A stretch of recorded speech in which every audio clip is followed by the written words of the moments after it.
President Donald Trump recently sent the National Guard to California and basically made the situation worse. Let's check out what's going on in California with this segment.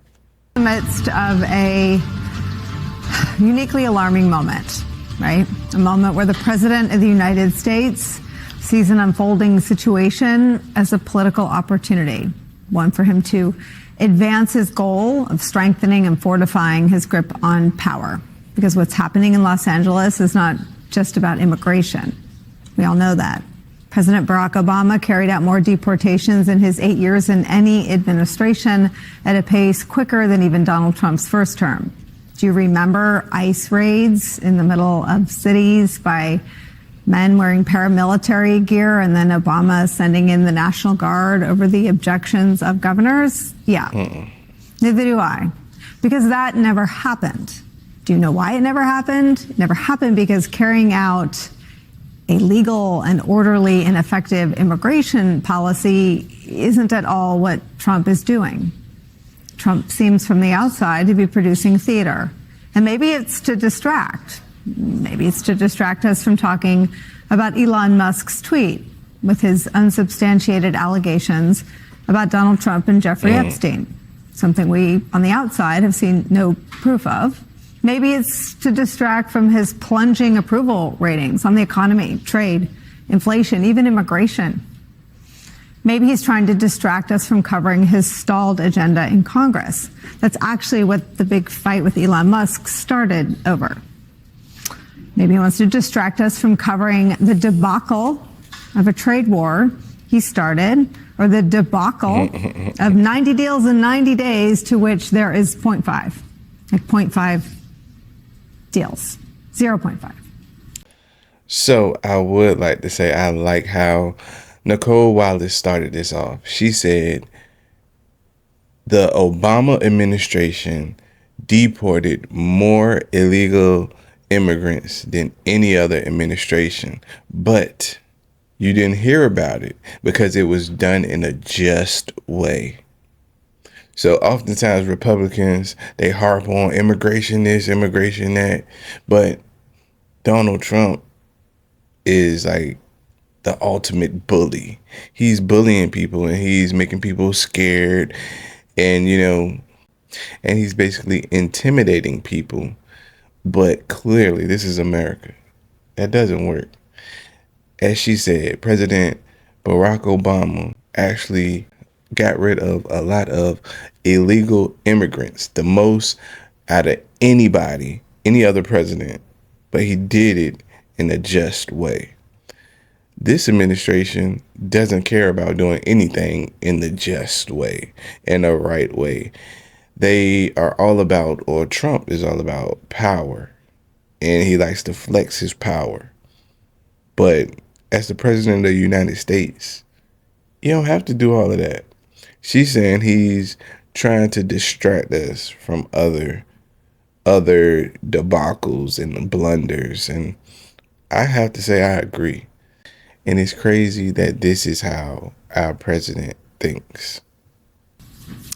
Former ICE official Jason Hauser tells the New York Times this, quote, "Right now, the government is burning thousands of federal law enforcement hours on operations that privilege political objectives over public safety, attacking constitutional protections like due process and free speech as they do." Pause again. So I do want to interject something right here. A lot of people don't understand what is constitutionally right. I saw a clip of Jasmine Crockett, and she was setting a Republican straight. Let's take a look at that. From Texas, Ms. Crockett, who accused. I just wanted to briefly address a point brought up by the representative from Texas, Ms. Crockett, who accused me and my colleagues over here of ignoring the Constitution. And if that were true, that'd be a very serious matter. So I did want to just inquire as to what exactly the accusation is. So I'll happily yield to the gentlewoman from Texas if she'd like to respond.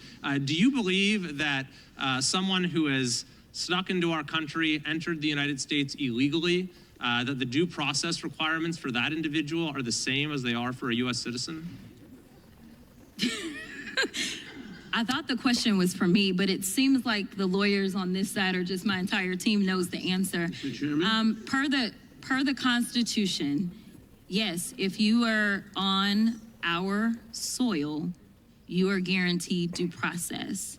And the fact that there's even a question is why we are struggling right now. In addition to, an additional issue that I have is the executive order that was signed by the president that seemed to get rid of birthright citizenship, which also is laid out in the Constitution, which is why even the most conservative judges have ruled against. There is no one that has ruled that that was okay. Okay, thank you. You're welcome. So a lot of people don't understand that anyone on U.S. soil gets an opportunity at due process and fairness. It's the land of the free. I just wanted to say that because a lot of times people don't understand that everyone gets due process. Let's keep it rolling. Administration does not correct course, it will lock the country into a future of weaker enforcement, lowered trust in public safety officials, and greater risk to Americans' collective safety. Hauser will join our program in the next block. He wrote that 2 months ago, before Donald Trump's Rubicon crossing moment this weekend.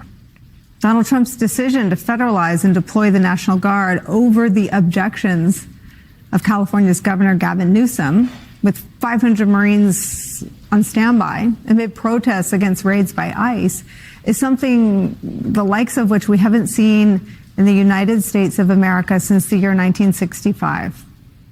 The last American president to deploy the National Guard without a request from a state's governor was Lyndon B. Johnson, and he did it in that instance to protect civil rights protesters in Alabama. California's Governor Gavin Newsom had this to say about this move from Donald Trump. I've worked with the National Guard. We've deployed the National Guard. We did 3,000+ folks have been doing logistics work and fire recovery work, and they're fighting the fires, the rattlesnake teams. We did the same back in George Floyd. We have no problem working collaboratively in a mutual aid system with local law enforcement, but there's a protocol, there's a process. He didn't care about that. And the worst part, he completely lied. He said in a tweet that everything's now safe, everything's fine. Is that the case, Mr. Trump? He said because he deployed the National Guard. The Guard hadn't even been deployed when he said this. It's Orwellian, simply lying to people. Unconstitutional, illegal act, his mess. We're trying to clean it up. Today, the state of California sued the Trump administration over the deployment of the National Guard. He and other officials insist that the deployment has only made a volatile situation worse, something that they could have handled on their own. The New York Times reports this about the situation on the ground before Trump sends in the National Guard.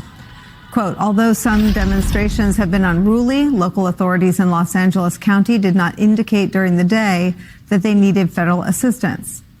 But the reality on the ground did not and does not matter to the Trump administration. The New York Times reports this as well. On social media, Trump, his aides, and allies have sought to frame the demonstrations against immigration officials on their own terms.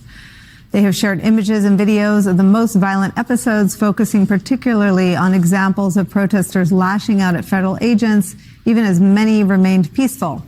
At the White House this morning, Trump called the protesters, quote, insurrectionists. In short, he is looking for ammo to justify invoking the Insurrection Act and moving closer to something he has talked about doing for a long time, using the military against the, quote, enemy within.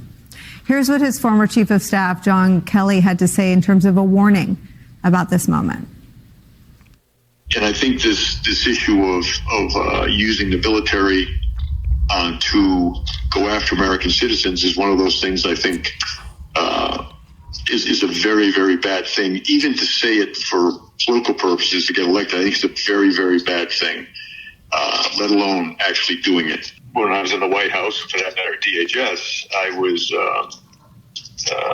originally the conversation would be, Mr. President, that's outside your authority, or, that's that's a routine use. We really don't want to do that inside the United States. But now that he's talking about it as I'm going to do it is again, it's disturbing. Again, that's a warning given by General John Kelly ahead of last November's election about what Trump sought to do the first time that he, Kelly, and others stopped him from doing, and why, the impact it would have on the military. But Donald Trump gave the game away when he was asked on Saturday about sending in troops. Take a listen. Even if you're not planning to invoke that Insurrection Act, you still plan to send troops? Well, we're going to have troops everywhere. We're not going to let this happen to our country. We're going to have, quote, troops everywhere. They're going to be everywhere. Active duty troops. Trump promises to bring what's happening in Los Angeles right now to Trump's word, quote, we're going to have troops everywhere, to everywhere. Today, a new round, a fourth day of protests is underway right now. In the wake of the ICE raids across the city, one of those raids took place at a Home Depot parking lot. Washington Post reports this about that raid, quote, 6 migrants who said they were present recounted how federal immigration authorities began handcuffing anyone they could grab in one of several raids in the city that would spark a wave of unrest and leave immigrant workers of all stripes jolted. One migrant saying this, quote, they were just grabbing people. They didn't ask questions. They didn't know if any of us were in any kind of immigration process. The nation's second largest city, a flashpoint today in both Trump's immigration crackdown and his war on the rule of law. It's where we begin today with NBC's Jacob Soboroff, who is at the site of one of the ICE raids that took place on Friday that sparked the initial protests. Can you do one thing before you brilliantly take us into this moment? Can you just rewind the tape a little bit and reset me on what has happened there over the weekend? Yeah, of course, Nicolle. And your introduction was really wonderful because I think what it sets up so perfectly is how unusual and how unprecedented the size and the scale and the scope of the immigration enforcement operations that took place in Los Angeles, starting with right here at this Home Depot in Cypress Park at 7 o'clock, 7:15, 7:30 on Friday morning, were and why they led to those protests.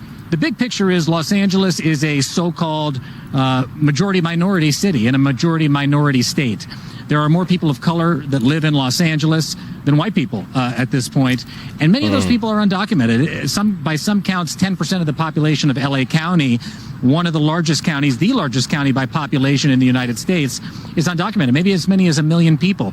Those people are our neighbors, our coworkers, our classmates, our friends, our parishioners, fellow parishioners in churches. They are part of the fabric of the city of Los Angeles. And not in the last many decades under Democratic nor Republican presidents, despite the fact that you had presidents with big deportation programs, Democratic and Republican, as you have so often reported, have we seen the type of immigration enforcement we saw play out on the streets of Los Angeles on Friday. And that struck fear into the heart of not just the undocumented community here, but of many U.S. citizen family members of undocumented people and many U.S. citizens who know those people, because that is removing people from this community who have been here, if not their entire life, virtually their entire lives. There are so many mixed status families that live in Los Angeles that might have an undocumented parent or relative and U.S. citizen child or cousin who, we've talked about this before. The family separation policy of the first Trump administration in 2018 was a deliberate ripping apart of parents and children at the border to separate those families and inflict pain on those families. But when I say mass deportation is family separation, when I say those signs that were held up on the floor of the Republican convention, as I talked to you from the floor of that convention, was a sign of what was to come and why that is also a form of family separation. It is family separation in the interior. It's taking parents away from their children, not at the border and not in detention centers, but at a Home Depot on a street corner, or outside of a school, or at a workplace in the fashion district where they might be working in a factory. It's a different form of family separation, and it's exactly the intent of this administration, modeled after, Nicolle, Dwight D. Eisenhower's 1954 operation with a name so racist, I'm not going to say it here to you right now, but there resulted in 1 million Mexicans and some Mexican Americans being sent to Mexico in the wake of the Bracero program, coming here legally in the 1950s. That's what the Trump administration is modeling this program after. That's their stated goal. They've talked about it. And so now we're seeing it effectuated on the streets of the largest county in America, second largest city in America, with the largest undocumented population in America, where those people interact. I say those people, we all interact on a daily basis here. And it has terrified so many people, which is why you saw people before the protests turned violent, and there was certainly violence associated with those protests. Before the protests turned violent, a largely peaceful protest, to actually that converged in front of the Metropolitan Detention Center, where so many of those people were picked up by ICE at locations like this, in order to say this is not acceptable to the people of Los Angeles. The undocumented people, the documented people, everyone who knows how important that community is to the fabric of this one, Nicolle. So, let me know your thoughts about what's going on in Los Angeles. And, like always, I'll see you in the next one. Peace.